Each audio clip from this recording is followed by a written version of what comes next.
the impetus for the Joint Commission to look at this subject now, I think that all along, for many, many years, we know that conflict has been there. And I think finally, through the development of our leadership chapter and leadership standards at the Joint Commission and our work with various organizations, we brought individuals together who were finally saying to us, we need this to be addressed.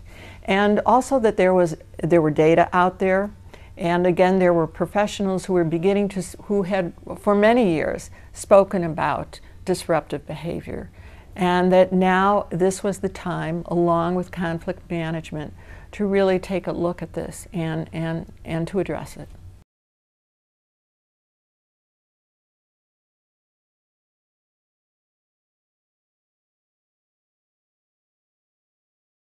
I think being able to address disruptive behavior in a colleague lifts everybody up.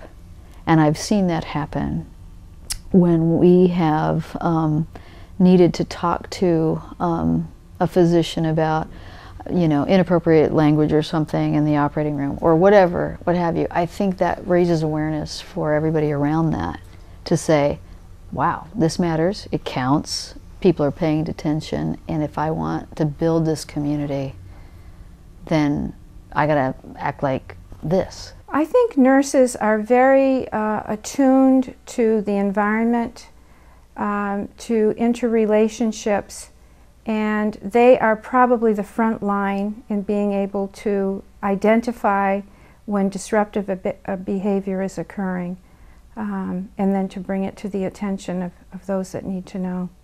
And also to address it themselves personally. There is no doubt that conflict, or to put it another way, non-collaborative teamwork, is a significant contributing factor to adverse events leading to patient harm. There is lots of evidence to support that statement. The challenge for us is to understand the full context of those events that lead to patient harm, and to clearly identify the various factors which have not only generated the conflict, but which have allowed the harm to occur.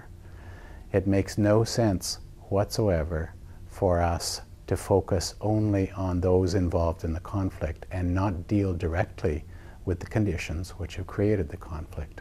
I think that I would like to share with you that there is great hope for the future, and that we can't get ourselves so laden with negativity that we don't see that open door.